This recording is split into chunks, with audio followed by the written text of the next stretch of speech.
नमस्कार, आप देख रहे हैं इंडिया टाउन न्यूज और मैं हूं आपके साथ प्रगति ठाकुर।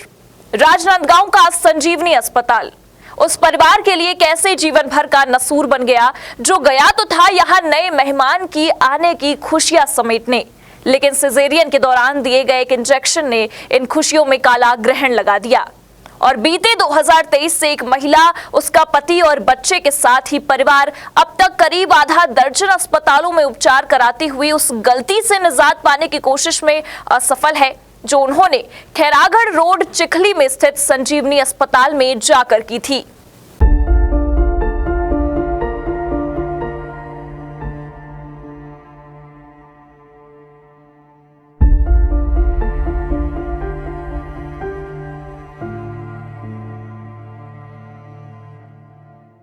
नमस्कार, आप देख रहे हैं इंडिया टाउन न्यूज और मैं हूं आपके साथ प्रगति ठाकुर। इंडिया टाउन न्यूज लगातार आम जनता की समस्याओं को आप तक पहुंचाता रहा है और आम जनता की समस्याओं का निराकरण करता रहा है, लेकिन आज समस्या बहुत गंभीर है, क्योंकि आज समस्या एक अस्पताल से निकल कर आई है, वो भी संजीवनी अस्पताल से, जहां एक मरीज को अच्छी सुविधा नहीं मिली और सुविधा के साथ साथ आप छोड़ ही दीजिए, लापरवाही तरह की कृत कर दी जा चुकी है।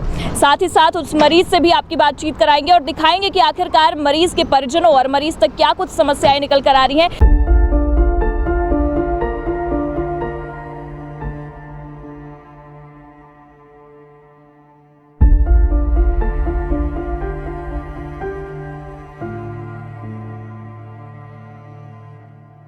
एम्बुलेंस से उतारी जा रही इस महिला और उसके पति की जिंदगी की सबसे बड़ी भूल शायद ये थी कि इन्होंने अपने परिवार में आ रहे नन्हे मेहमान के स्वागत के लिए चुना राजनांदगांव के खैरागढ़ रोड चिखली स्थित संजीवनी अस्पताल को, जिस अस्पताल ने अपने नाम के विपरीत इस महिला को ऐसा दर्द दे दिया कि 2023 से अब तक ये महिला और उसके परिजन इस अस्पताल से लेकर उस अस्पताल तक लगातार तब से अब तक इसका उपचार करा रहे हैं।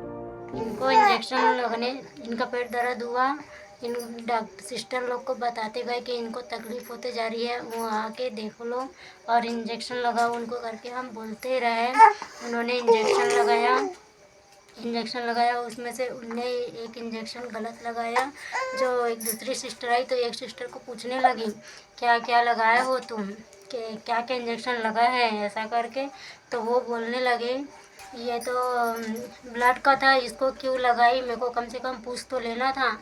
ऐसा करके उन लोग आपस में बात करने लगे, हमारे सामने ही बात किए। मैंने पूछी कि इनकी इंजेक्शन तो लग गया लेकिन इनको कोई प्रॉब्लम तो नहीं होगी ऐसा करके, तो बोलते कि नहीं होता तो अभी तक के हो जाता है ऐसा बोले। फिर उसके आधा एक घंटे के बाद इनके नाक में काला नीला धब्बा दिखने लगा। उसको जाके फिर पूछे हमने, तो हम सोचे मशीन का है करके हमने ध्यान नहीं दिए, कुछ हो गया होगा इन्फेक्शन करके, लेकिन वो डॉक्टर लोग को भी बताया गया, उन्होंने भी ध्यान नहीं दिया और इनकी तबीयत और ज़्यादा सीरियस होते गई। जो सिस्टर लोग हैं तो दो सिस्टर लोग को बताया गया तो भी उन्होंने ध्यान नहीं दिया।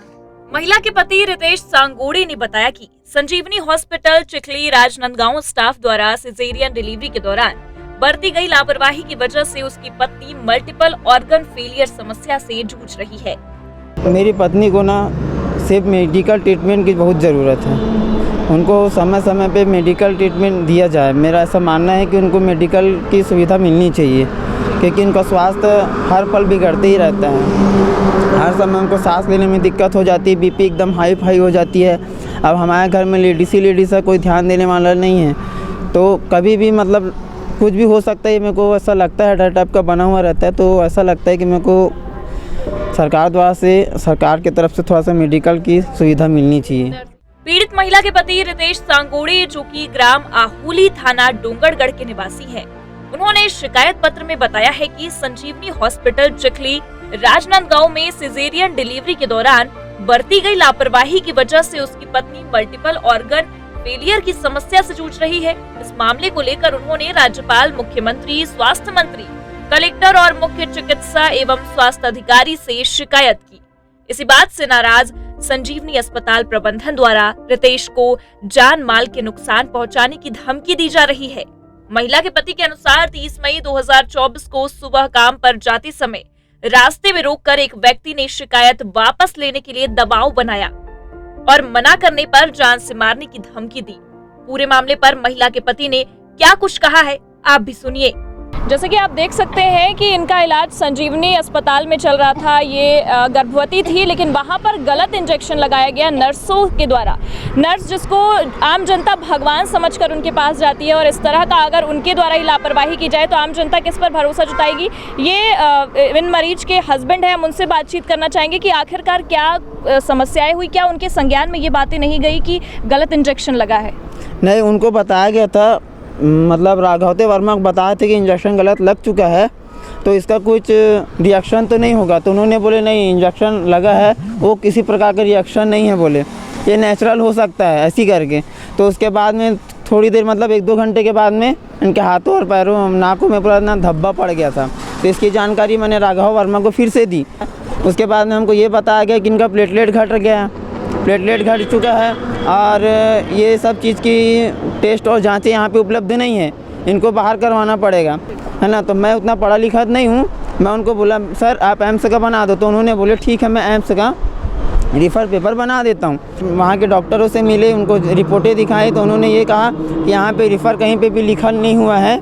लेकिन उसके बाद में जब रिफ़र वहाँ पे नहीं लिखा करके मैंने राघव वर्मा को जब कॉल किया, तो उन्होंने फर्स्ट बार कॉल उठाया, बोले चलो ठीक है मैं बात करता हूँ।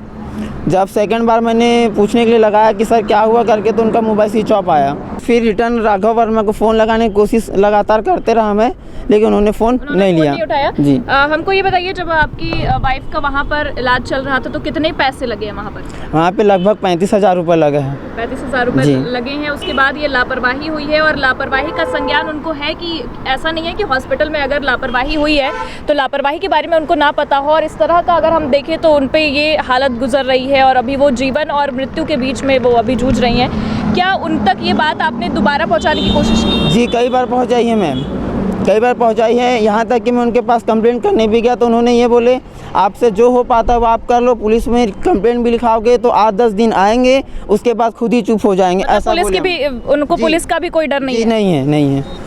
मैंने इसकी सूचना एसपी ऑफिस को भी दी है, कलेक्टर को भी दी है, मुख्य चिकित्सक को भी दी है, सीएमओ सर को भी दी है, डोंगड़ में एसडीएम सर को भी दी है। लेकिन अभी तक मेरे को सिर्फ स्वास्थ्य विभाग से सिर्फ एम्बुलेंस की सेवा मिली, उसके अलावा मेरे को कोई सुविधा भी अवेलेबल नहीं हुई, कोई मदद नहीं मिली, कोई सुविधा जी नहीं मिली है।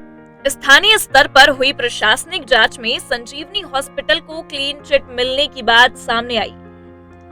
नाराज पीड़ित पक्ष ने मामले की दोबारा जांच कराने के लिए फिर एक बार राज्यपाल, मुख्यमंत्री और स्वास्थ्य मंत्री को पत्र लिखा है। पत्र की प्रतिलिपि कलेक्टर, मुख्य चिकित्सा एवं स्वास्थ्य अधिकारी और एसएम डोंगरगढ़ को भी दी गई है। इसके अलावा उपचार के नाम पर मरीजों के परिजन से अनाप शनाप फीस लेने की भी शिकायतें मिली। हैरत की बात यह है कि लगातार इस तरह की शिकायतों और मरीजों की जान से खुलेआम खिलवाड़ किए जाने को लेकर कई मामले उजागर होने के बाद जिला प्रशासन और स्वास्थ्य विभाग द्वारा संजीवनी हॉस्पिटल प्रबंधन पर कोई कड़ी कार्यवाही नहीं किए जाने से प्रबंधन के हौसले बुलंद हैं। इसके कारण शहर सहित जिले के प्राइवेट अस्पतालों में लूट मची हुई है। कोई कार्यवाही नहीं किया जाना इस बात की ओर इशारा कर रहा है कि सब खेल कहीं न कहीं सेटिंग का है। Bureau report, India town news.